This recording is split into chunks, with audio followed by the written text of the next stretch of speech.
अस्सलाम वालेकुम। In focus पे खुशामदीद। मैं हूं सैयद समर अब्बास। आज के शो में इन फोकस होगा, काला धन अब करें सफेद। हुकूमत का नई टैक्स एमनेस्टी स्कीम के तहत पोशीदा असासे और काला पैसा जाहिर करने पर महज 1% टैक्स की अदायगी लागू करने का फैसला। क्या इस स्कीम के जरिए टैक्स दहिंदगान की तादाद में इजाफा होगा? दाइश की पंजाब में मौजूदगी के हवाले से खबरें आने का सिलसिला जारी। लाहौर में 3 मुख्तलिफ खानदानों की दाइश से वाबस्तगी और उनकी शाम मुबैना रवानगी का इंकशाफ। क्या करदम तंजीमों की जगह अब दाइश लेने जा रही है? हुकूमत दाइश की मौजूदगी से इनकारी क्यों? और दौरा न्यूजीलैंड के लिए T20 और वनडे स्क्वाड का ऐलान। मोहम्मद आमिर की 5 बरस बाद वापसी। Mohammad Irfan drop, fast bowler Umar को जगह बनाने में कामयाब। नाजरीन, पाकिस्तान GDP में टैक्स का कंट्रीब्यूशन 10% से भी कम है और 20 करोड़ से ज़ायद आबादी में सिर्फ सालाना 10 लाख से भी कम लोग इनकम टैक्स अदा करते हैं।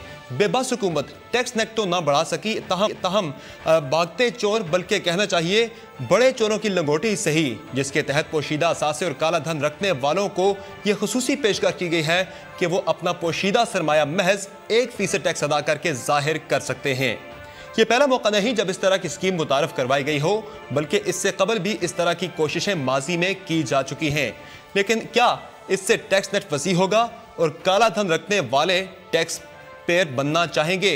और सबसे अहम बात यह है कि काला धन रखने वालों को खुसूसी मराहत देने पर एक आम टैक्स दहिंदा कितना बददिल होगा? क्या हमारी मुल्की मईशत को काले से सफ़ेद होने वाले धन की इतनी ही अशद ज़रूरत है कि हमें इसके लिए खुसूसी स्कीम मुतारफ़ करवाना पड़ी है?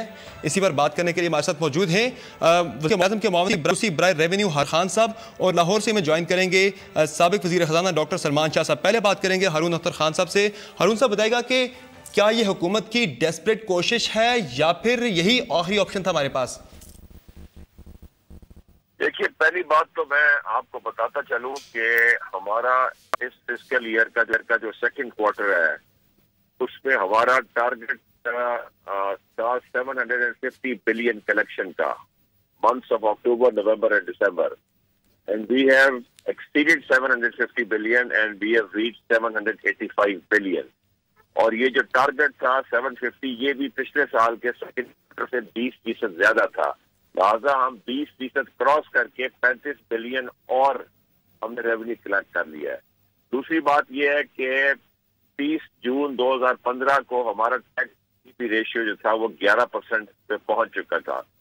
तीसरी बात यह है कि पाकिस्तान में आज हमारे तकरीबन 10 लाख से ऊपर फाइलर्स हैं। 2.5 साल पहले जब ये हुकूमत आई थी तो 7.5 लाख फाइलर्स थे। उसके अंदर 2.5 लाख फाइलर्स का इजाफा हुआ है, मगर अब भी ये सिर्फ 0.5% है आपकी टोटल पॉपुलेशन के। तो कितना इजाफा हो जाएगा? वो काम पिछले 68 ईयर्स में नहीं हुआ, वो काम हम करने निकले हैं। और ये काला धन नहीं है, ये इलीगल एसेट्स नहीं है, ये फिक्स एसेट्स नहीं है, ये बिजनेस कैपिटल की रेगुलराइजेशन है। दुनिया भर में वॉलंटरी डिस्क्लोजर स्कीम्स हैं। अमेरिका जैसी कंट्री जिसकी सारी माइट और पावर और इन्फ्लुएंस है दुनिया में, उसकी करंटली ये स्कीम चल रही है। कनाडा की ये स्कीम चल रही है। लेकिन लोग अपने पोशीदा असासे क्यों जाहिर करेंगे हारून साहब? जी, लोग अपने पोशीदा असासे क्यों जाहिर करेंगे? इसलिए जाहिर करेंगे कि अभी जो आपका कैपिटल डॉक्यूमेंटेड नहीं है उसके ऊपर हमने नॉन फाइलर्स के लिए ये विदहोल्डिंग टैक्स लगाया है बैंकिंग ट्रांजैक्शन पे, तो उनके ऊपर टैक्स ऑलरेडी लग रहा है ना। ये डॉक्यूमेंट हो गए हैं और साल के आखिर में, क्योंकि ये तमाम नॉन फाइलर्स हैं जिन पे ये टैक्स लगा है, हमारे पास इनकी सारी डॉक्यूमेंटेशन आ जाएगी, इन सबको नोटिस मिलेगा और इनके ऊपर वरना बड़े हैवी पेनल्टीज होंगी।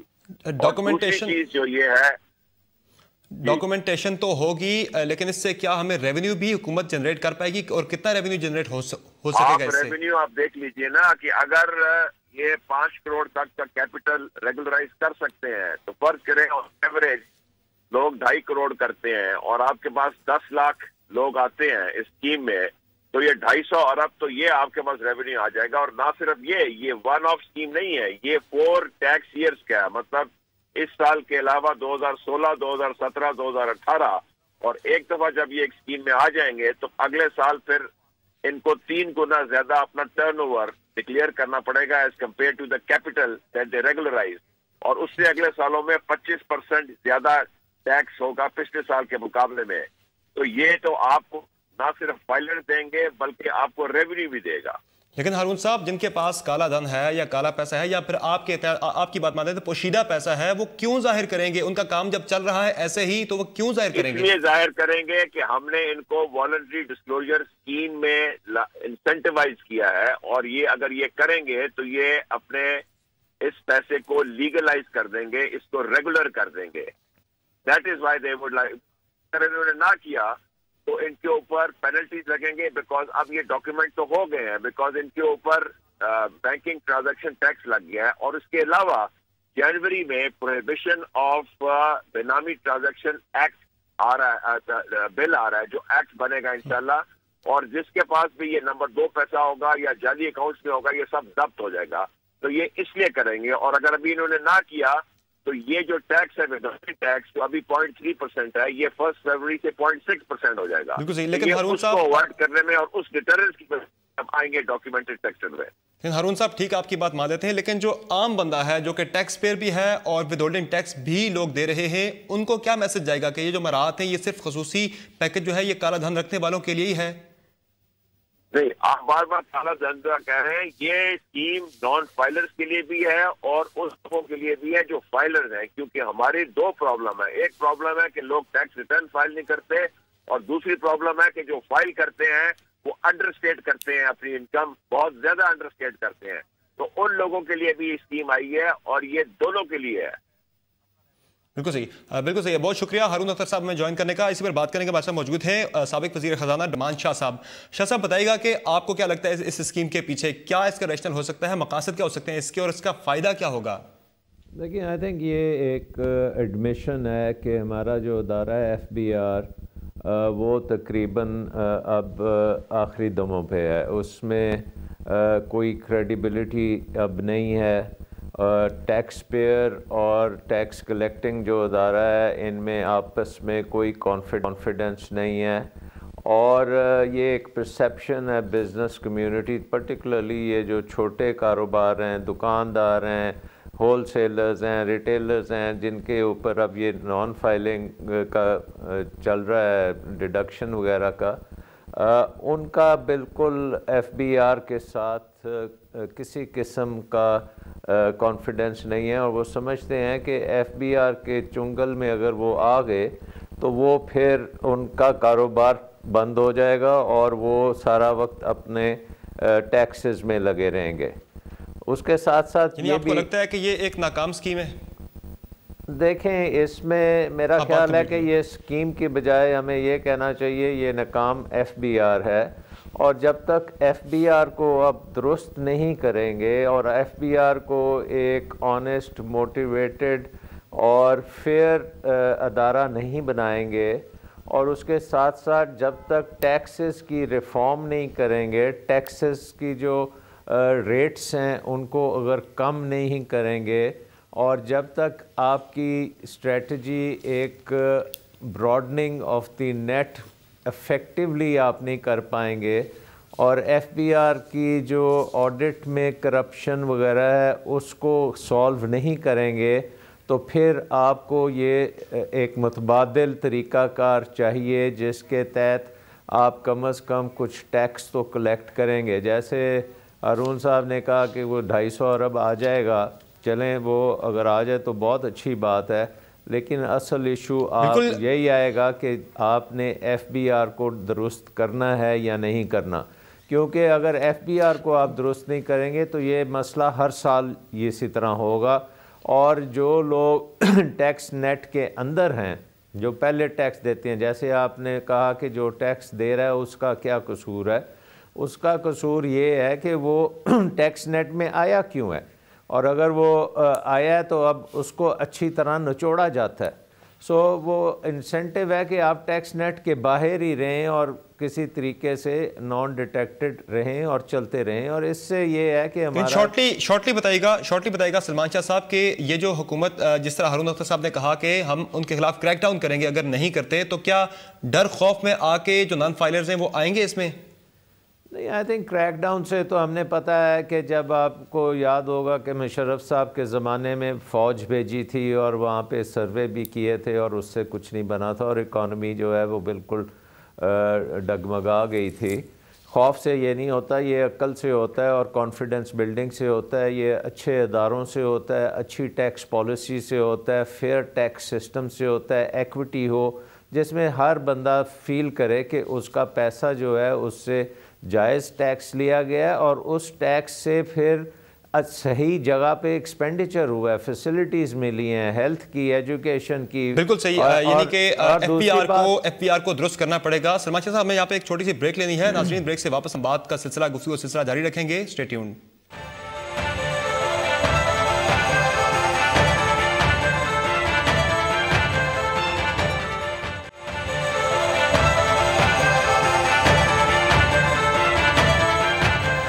Welcome back. नाज़रीन, हमारी बात चल रही है एमनेस्टी स्कीम के हवाले से, जो कि आज हुकूमत ने मुतारिफ कराई है कि 1% टैक्स अदा करके आप अपना काला धन सफ़ेद कर सकते हैं।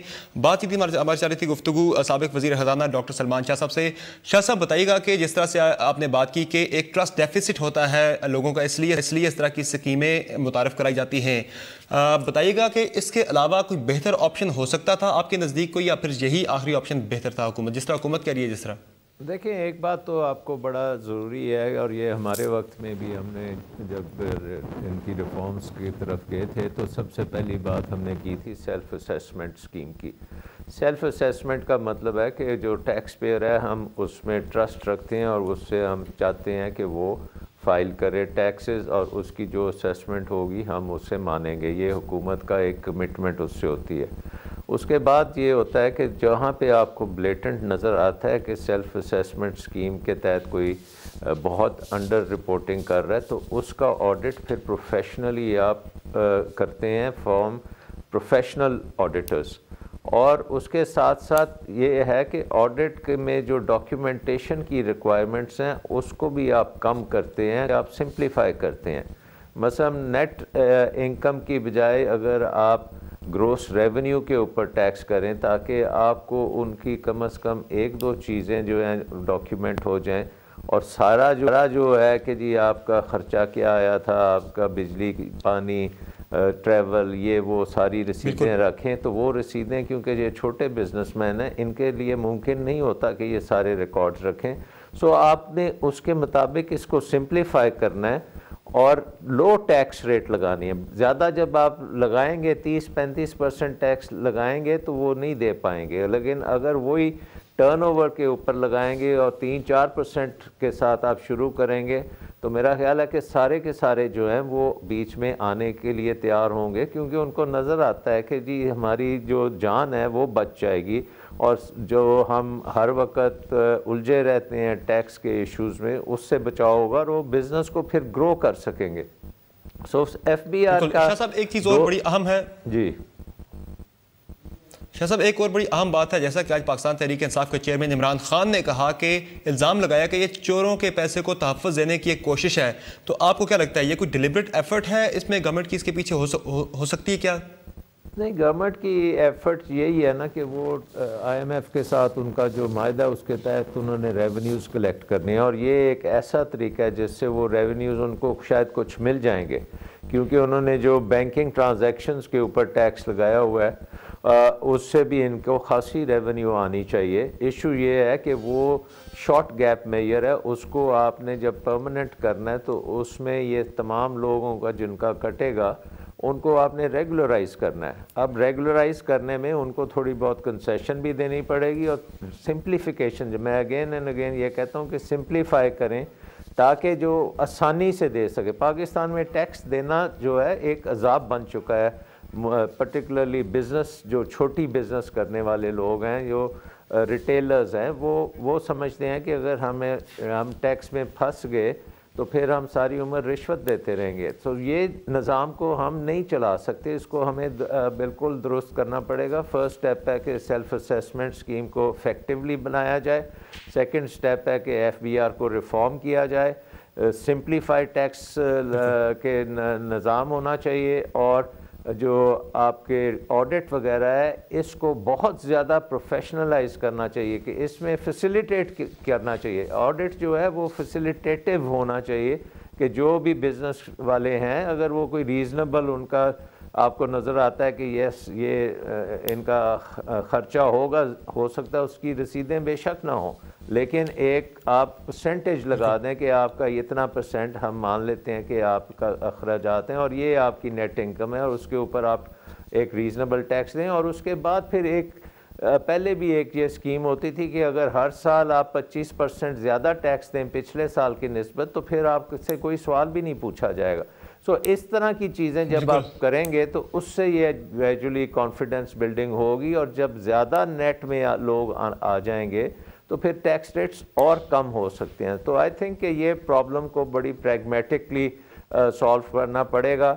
और पर्टिकुलरली जैसे मैंने कहा कि जब वो टैक्स सर्वे हुआ था फौजियों ने किया था तो इकॉनमी का बिल्कुल बैठ गई थी, इन्वेस्टमेंट जो है वो कैपिटल फ्लाइट भी हो गई थी।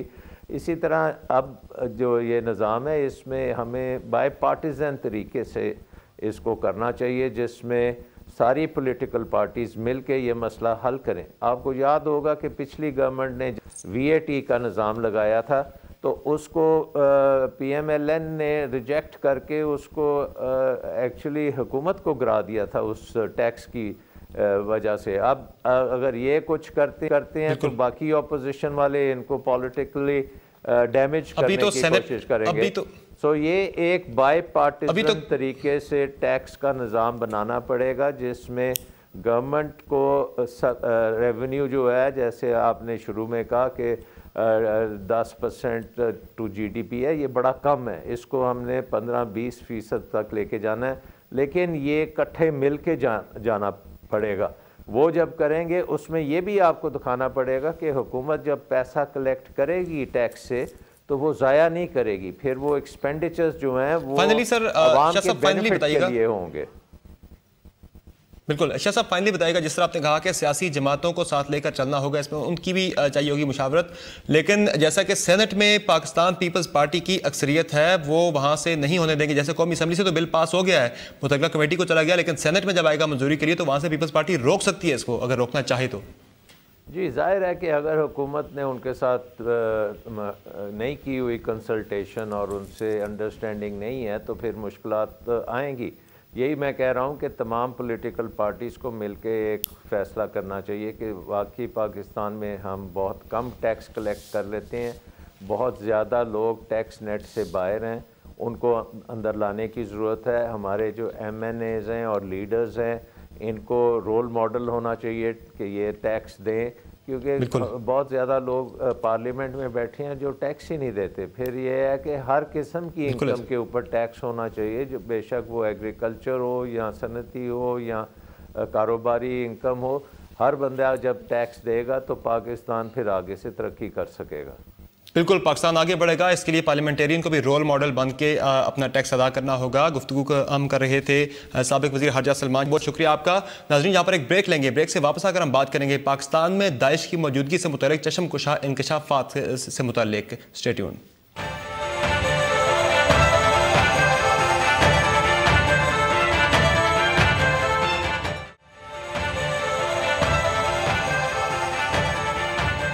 Welcome back.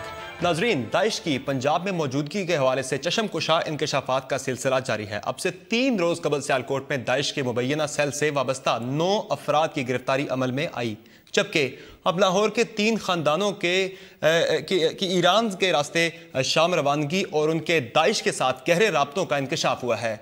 दूसरी जानिब दफ्तर खारजा और वजीर दाखिला की जानिब से वाज़े तौर पर दाइश की मौजूदगी के इम्कानात को यकसर रद्द किया जा रहा है। साबिक वजीर दाखिला रहमान मलिक भी मुतअद्दिद मरतबा दाइश की मौजूदगी से मुतालिक हुकूमत को खबरदार कर चुके हैं। सवाल यह पैदा होता है कि आखिर हुकूमत दाइश की मौजूदगी से मुतालिक इनकारी क्यों है, और अगर हुकूमती दावे को सच मान लिया जाए तो गुज़िश्ता माह सेनेट में पेश की गई करदम तंजीमों की फहरिस्त में दाइश का नाम क्यों शामिल किया गया। इस बारे में बात करने के लिए हमारे साथ मौजूद हैं इम्तियाज़ गुल साहब, जो कि सीएकार हैं। इम्तियाज़ गुल साहब, बताएगा कि इंकशाफात दाइश की मौजूदगी से मुतल्लिक देर से हुए हैं या फिर दाइश ने प्रॉपरली अपनी नेटवर्किंग अब शुरू किया पाकिस्तान में? जी, मेरा अपना ये ख्याल है कि दाइश पहले से मौजूद है। और ये कोई नए लोग नहीं हैं कि आनन फानन यहाँ पे पैदा हो गए, बल्कि इस मुल्क में मुख्तलिफ ऐसे गिरोह जो कि रियासत दुश्मन सरगर्मियों में मसरूफ रहे हैं, चाहे उसको लश्कर जंगी का नाम ले लें, चाहे तहरीक तालिबान पाकिस्तान का नाम ले लें, चाहे अहरारुल हिंद का नाम ले लें, ये बुनियादी तौर पे वही लोग हैं जो कभी इस्लाम के नाम पे और कभी जमहूरियत दुश्मनी के नाम पे इन्होंने अपना एक कारोबार शुरू किया हुआ है। तो इसी वजह से शायद शुरू में हमारी हुकूमत और फौज की तरफ से इस अमर का एतराफ़ नहीं हो रहा था, और ये उनको शायद ये समझने में मुश्किल पेश आ रही थी कि हम दाइश क्या है या IS क्या है। तो अब जबकि ये गिरफ्तारियां हुई हैं तो इससे बिल्कुल वाज़ेह हो गया है कि बुनियादी तौर पे ये वही लोग हैं जो मुख्तलिफ पहले से मौजूद गिरोहों के साथ मौजूद थे, वाबस्ता रहे हैं। और जब से 2014 में अबू बकर बगदादी का नाम सामने आया, उसके ऊपर उन्होंने बैत का ऐलान किया चुपके, तो अभी रफ्ता रफ्ता मेरा ख्याल है कि टेलीफोन कम्युनिकेशन के जरिए मुख्तलिफ जराए से, इंटेलिजेंस से इनके नाम उभर के सामने आ रहे हैं। तो वो जो जिस हकीकत से इनकार था वो मेरा ख्याल है अब सामने आ रही है। बिल्कुल, इससे पहले कराची में भी सानिया सफूरा गोट के मुल्जमान थे, उनका ताल्लुक भी दाइश से निकला था, लेकिन अब जो खबरें आ रही हैं सारी पंजाब स्पेसिफिक आ रही हैं। तो पंजाब ही क्यों? क्या पंजाब दाइश के लिए सॉफ्ट टारगेट है? देखिए, तो बड़ी गुज़िश्ता 30 बरसों से 25 बरसों से पंजाब ही मरकज रहा है तमाम मजहबी और शिद्दत पसंद तंजीमों का। सिवाय साहबा पाकिस्तान ने भी यहीं जन्म लिया, और उसके जवाब में तहरीक जाफरिया पाकिस्तान और बाद में सिपाही मोहम्मद जो शिया तंजीम थी उसने भी यहीं पे जन्म लिया। तो इसमें कोई गैर मामूली बात नहीं थी। और फिर जब कश्मीर का जिहाद शुरू हुआ तो उसमें भी ज्यादातर लोग पंजाब से गए थे, जो मीडिया मैनेजर्स थे वो भी पंजाब से थे। तो इसमें मेरा ख्याल है कि पंजाब चूंकि आबादी के लिहाज से भी बड़ा मुल्क है, बहुत बड़ा सूबा है, और इसके साथ साथ फिर मेरा ख्याल है कि जिस अंदाज में चंद जैश मोहम्मद और लश्कर तैयबा जैसी जमातों ने यहाँ पे जो जन्म लिया और परवान चढ़ी, तो एक बड़ा नेचुरल फिनोमेना, नेचुरल एक ग्राउंड मौजूद था उन लोगों के लिए छुपने का, जो कि बज़ाहिर तो मजहब का नाम ले रहे हैं लेकिन असल में उनका एजेंडा कुछ और है। तो इम्तियाज गुल साहब बताइएगा कि दाइश में ऐसी अट्रैक्ट है जो लोग उसकी तरफ जा रहे हैं, तकरीबन इस्लामी तौर पर जो नज़रियात पहले हम सुनते रहे हैं TTP की जानिब से, अलकायदा की तरफ से, उसी तरह की स्कूल ऑफ थॉट इनकी भी है। तो अब इतनी खास अट्रैक्शन क्या है जो लोग दाइश की तरफ ज़्यादा अट्रैक्ट हो रहे हैं, उसकी तरफ जा रहे हैं? देखिए, हम ये नहीं कह सकते कि बहुत ज्यादा लोग उनकी तरफ अट्रैक्ट हो रहे हैं। 200 मिलियन का मुल्क है, उसमें जाहिर है बेशुमार ऐसे लोग होंगे। एक वर्ल्ड भी फिनोमेना है, एक जाहिर है वहाँ पूरी दुनिया में भी ऐसा हो रहा है। देखिए, हमें अपने मुल्क का तजिया करना चाहिए, और वो तजिया बुनियादी तौर पे यही है कि बहुत बेशुमार लोग हैं, वो भले उनकी तादाद हजारों में हो या चंद लाख में हो, जो कि नजरियाती तौर पे उन जमातों के खुद को करीब समझते हैं जो कि यहाँ पे खिलाफत चाहते हैं। आपको पता है खिलाफत का तो बहुत गुज़िश्ता 70-80 बरसों से यहाँ पे चर्चा रहा, जब से तुर्की में खिलाफत का खात्मा हुआ। तो वो चंद लोगों का इस तरह उभर के सामने आ जाना ये कोई बहुत बड़ी बात नहीं है, बल्कि इससे हो सकता है कहीं ज्यादा तादाद में लोग मौजूद हों, लेकिन इसका ये मतलब नहीं है कि इनकी कोई बहुत ज्यादा मकबूलियत है। अगर मकबूलियत होती तो पाकिस्तान में जो सियासी मजहबी जमातें हैं वो कई दफा इक़्तिदार पे कब्जा कर चुकी होती हैं, इक़्तिदार में आ चुकी होती हैं इलेक्शन के जरिए। जो इंतहा पसंद सोच रखने वाली तंजीमें हैं वो रफ्ता रफ्ता गुज़िश्ता 7-8 बरसों में काफी डिस्क्रेडिट हुई हैं अपने अमाल की वजह से। तो मैं नहीं समझता कि ये इसको कोई बहुत बड़ा खतरा समझना चाहिए, लेकिन एक मुसलसल खतरा जरूर है और इसके खिलाफ मुसलसल जंग जारी रखनी होगी। लेकिन इम्तियाज गुल साहब, इसकी एक माली वजह भी तो हो सकती है, चूंकि अलकायदा के TTP के जो फंड्स थे वो ड्राई हो चुके हैं, उनके पास पैसा नहीं रहा, जबकि दाइश जो है वो न सिर्फ फंड्स खुद से रेवेन्यू जनरेट कर रही है पैसा खुद से, बल्कि एक्सपैंड भी कर रही है। तो क्या इसकी माली वजह भी हो सकती है कि तंजीमें इसकी तरफ अब अट्रैक्ट हो रही हैं, मुख्तलिफ जो दहशतगर्द तंजीमें थी? उसमें बिल्कुल माली मनफियत, माली तरगीबात तो एक बड़ी वजह होती है और हो भी सकती है। खास तौर पे फिर वो लोग जो कि एक तरफ तो नजरियात की वजह से उस तरफ चले जाते हैं, दूसरी तरफ फिर माली मजबूरियों की वजह से एक अपने आइडेंटिटी क्राइसिस का शिकार हो जाते हैं, उनको समझ नहीं आती कि कहाँ जाएं। तो ऐसे हालात में फिर इनके रिक्रूटर्स कामयाब हो जाते हैं माली तरगीबात के जरिए लोगों को अपनी तरफ मुतवज्जह करने में। बिल्कुल। तो इम्तियाज गुल साहब बताएगा कि फाइनली हमें ब्रीफली बताएगा कि काउंटर नैरेटिव हमें क्या बिल्ड करना पड़ेगा दाइश को काउंटर करने के लिए पाकिस्तान में। देखिए, किसी भी मुल्क में इस किस्म के इंतहा पसंदाना नजरियात को काउंटर करने के लिए बुनियादी तौर पे कानून की हुक्मरानी कायम करना होता है। कानून और कानून की खिलाफ वर्जी करने वालों के खिलाफ बिला इम्तियाज कार्रवाई करना होता है। और ये कि इस किस्म के जितने भी गिरोह होते हैं उनकी बेखुनी के लिए, उनको न्यूट्रलाइज करने के लिए मुसलसल उन पर नजर रखनी होती है। यही एक बयानिया है जिसके जरिए इनको न्यूट्रलाइज किया जा सकता है।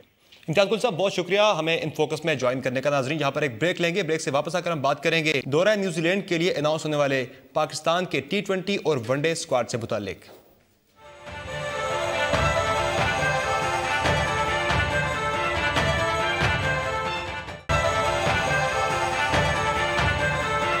Welcome back.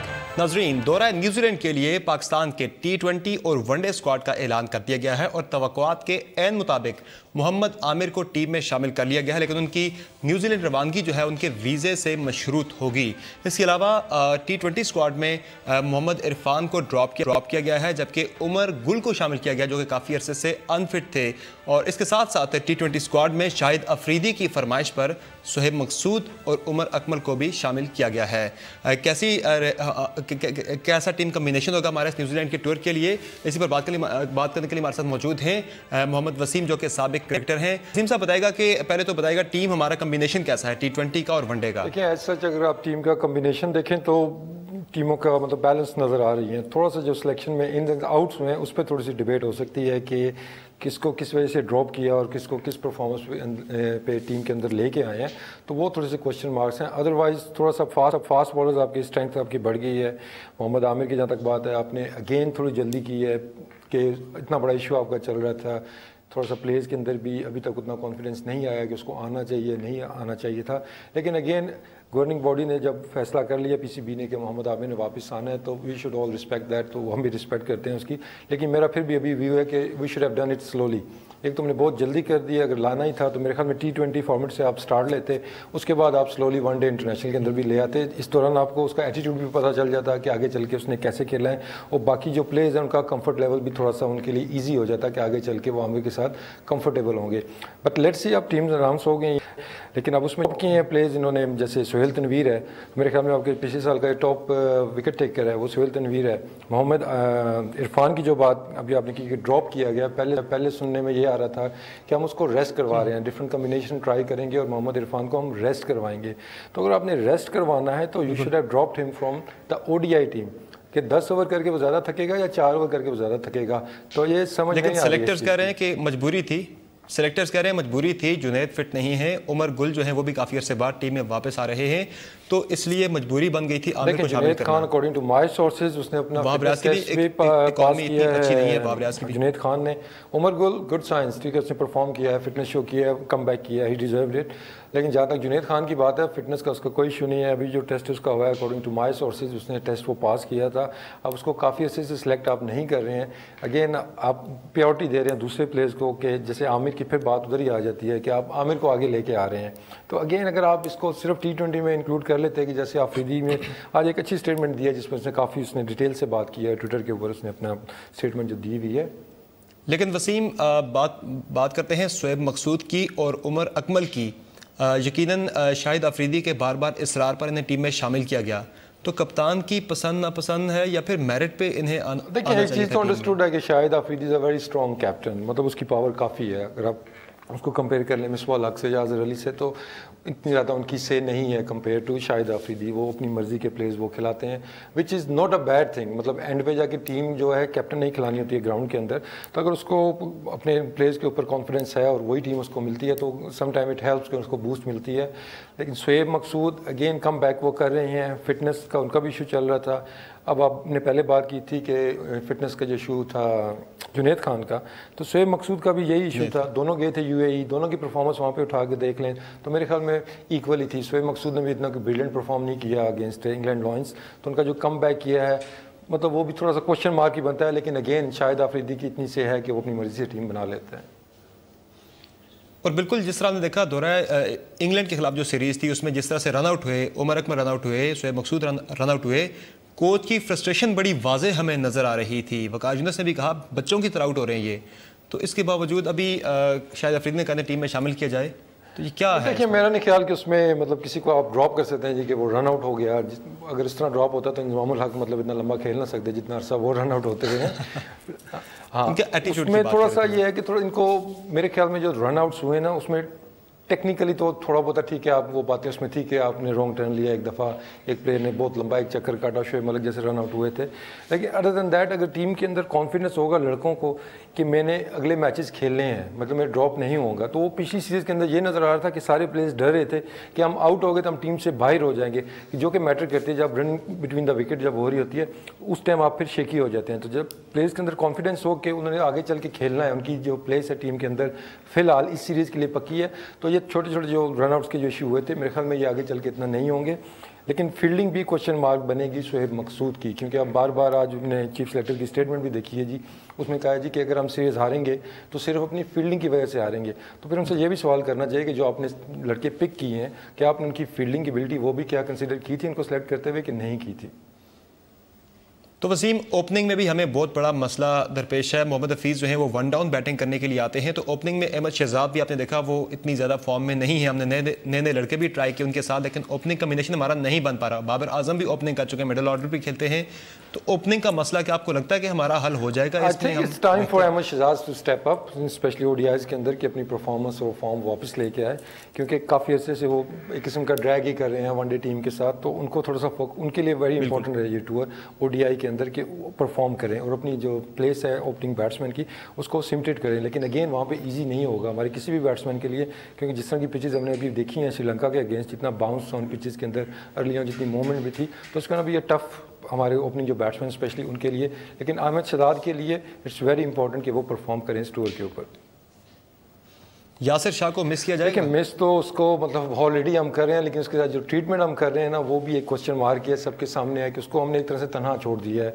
उसके मतलब उसको घर भेज दिया, 2 दिन पहले आपने कैंप से उसको ड्रॉप करके ऐसे एनसीए से घर भेज दिया उसको जी कि आप आगे सेलेक्ट नहीं होंगे, विच इज़ ठीक है। अब उस पर लेट्स सी के बैन लगता है या नहीं लगता है, लेकिन थोड़ा सा ये टाइम है कि उसको बैक किया जाना चाहिए। प्लेयर्स की जानिब से भी, टीम की जानिब से भी, एक्स प्लेयर्स की जानिब से भी और मीडिया की जानिब से भी उसको सपोर्ट की ज़रूरत है, क्योंकि यासिर शाह ऐसा कैरेक्टर है कि आप उसको डाउट नहीं कर सकते कि वो जानबूझ के कोई इस तरह की हरकत करेगा, कि इस तरह की कोई ड्रग लेगा। तो अब जिस तरह भी हुआ है ये, अब पीसीबी का जो मेडिकल पैनल है उनकी बहुत बड़ी रिस्पॉन्सिबिलिटी है कि वो किस तरह इस मैटर पूरे को हैंडल करते हैं, और इसमें अगर उनको बाहर से भी ओपिनियन लेना पड़ता है तो प्लीज़ ले लें, क्योंकि पहले भी इन्होंने मिस हैंडल किए थे हमारे। तो ज़फ़र गोहर से आपकी क्या एक्सपेक्टेशंस हैं? क्या ज़फ़र गोहर के लिए बेहतरीन मौका नहीं अपने आप को प्रूव करने के लिए टीम में? देखिए पहले मैं आपको वेरी सरप्राइज कि अभी जब हम इंग्लैंड सीरीज थी हमारी यूएई के अंदर, उसके अंदर ज़फ़र गोहर ने डेब्यू किया और अच्छी बॉलिंग भी की और बैटिंग में भी थोड़ा गट्स उन्होंने शो किए। लेकिन जब आपने 26 लड़के अनाउंस किए तो उसके अंदर ज़फ़र गोहर का नाम ही नहीं था। मतलब आप एकदम से आप प्लेयर को साइड पर कर देते हैं। उसके बाद यासिर शाह का इंसिडेंट हुआ, आप अगेन आपको लाना पड़ा ज़फ़र गोहर को, ना सिर्फ कैंप के अंदर बल्कि टीम के अंदर भी। तो मेरे ख्याल में ज़फ़र गोहर के लिए भी एक बड़ा अच्छा चांस है कि अपनी प्लेस है टीम के अंदर उसको स्टैब्लिश करे। लेकिन जो सेलेक्टर्स को चाहिए कि इस तरह के लड़के हैं जो ग्रुप के अंदर है उनको कैंप जब लगाते हैं, अब 26 का जब लगाया, 26 लड़के रखे हैं तो 28 कर लें, 30 कर लें, कि जो बैकअप प्लेयर्स हैं कम से कम उनको भी साथ लेके चलें। बिल्कुल। तो वसीम, इमाद के होते हुए ज़फ़र गोहर के लिए चैलेंज नहीं होगा? इमाद जो कि अच्छे ऑलराउंडर भी हैं, अच्छा परफॉर्म भी किया आपने रिसेंट टूर्स में, उनके होते हुए टीम में जगह बना पाना ज़फ़र गोहर के लिए बड़ा चैलेंज नहीं होगा? Depends on the pitches. Imad Wasim का तो मतलब वो तो ऑटोमेटिक सिलेक्शन आपकी बनती है, और he plays as a allrounder, तो वो pure as a genuine left arm spinner नहीं खेलते बल्कि वो एज ए ऑलराउंडर खेलते हैं। तो अब लेट्स सी कि हमारे टीम का जो कम्बिनेशन है वो क्या बनता है, वहाँ जाके पिचेस कैसी हैं। अगर वहाँ पे थोड़ा सा भी पिचेस में हेल्प मिली हमारे स्पिन बॉलर्स को तो मेरे ख्याल में ज़फ़र गोहर को चांस मिलेगा, और वो टीम के अंदर as a regular spinner team में जगह बना सकते हैं कि जिस तरह पहले यासिर शाह ने बना ली थी वनडे के अंदर। तो मेरे ख्याल में उनके पास अभी चांस है कि जहाँ परफॉर्म वो करें और परमानेंट मेंबर बन जाए हमारी टीम का। तो तो वसीम, जैसा कि आपने देखा न्यूजीलैंड ने रिसेंटली बड़ा अच्छा परफॉर्म किया, आपने जितने भी उनके टूर्स, जितनी बायलैटरल सीरीज हुई है, तो क्या इम्कानात देख रहे हैं पाकिस्तान के लिए आप? देखें, ट्रिकी क्वेश्चन। न्यूजीलैंड अपने मुल्क के अंदर हमेशा मतलब दे आर वेरी स्ट्रॉन्ग, और जो पिचेज हैं उनकी और जो कंडीशन है उनको बहुत ज़्यादा सूट करती हैं, और जिस तरह का बॉलिंग अटैक है उनका आजकल काफ़ी पेस के साथ उनके बॉलर्स जो बॉलिंग कर रहे हैं, तो इसको ना भी टफ और बैटिंग लाइनअप। बॉलिंग में हमारी मेरे ख्याल में हमें इतने ज़्यादा इश्यूज़ नहीं होंगे। अगर हम कहीं स्ट्रगल करेंगे तो हम बैटिंग और फील्डिंग में करेंगे। वसीम, आपका बहुत शुक्रिया हमें ज्वाइन करने के लिए। मंडे को दोबारा मुलाकात होगी। खुदा हाफिज़।